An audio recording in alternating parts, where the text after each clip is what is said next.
Dinaluhan ng naglalakihang artista ang premiere ng Tick-Tick The Aswang Chronicles. Abot-abot naman ang tuwa ng bidang si Dingdong Dantes dahil bukod sa pagbuhos ng suporta para sa pelikula niya, may natanggap pa siyang sorpresa sa premiere. Kung ano yan, alam yun sa Star Bites sa Tindikata, Tibayan.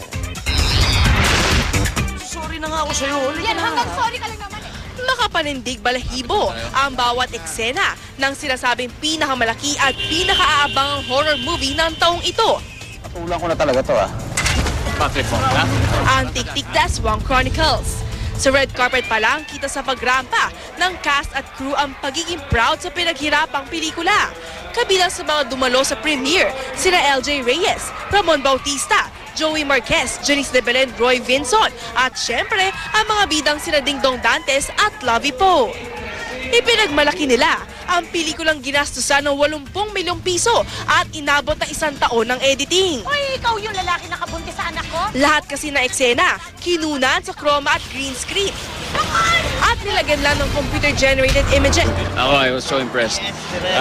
Bawat may highlight pero what we're presenting here is something very Filipino. I'm so proud of everybody dahil nga it's a step forward. Everybody took a risk and it's all worth it.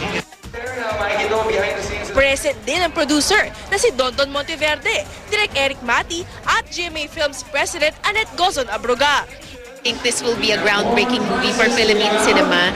So I'm very excited for Wednesday. Sana mapanood to ng lahat kasi talagang kakaiba to. It's the first movie na ganito yung pagkagawa. Sa gitna ng premiere, sinurpresa si Dingdong Dantes ng kasintahang si Marian Rivera na may pasalubong pang good luck kiss. Teslan pero sobrang laking bagay po sa akin na ginawa niya. Kasurpresa ka talaga? Hindi ko alam.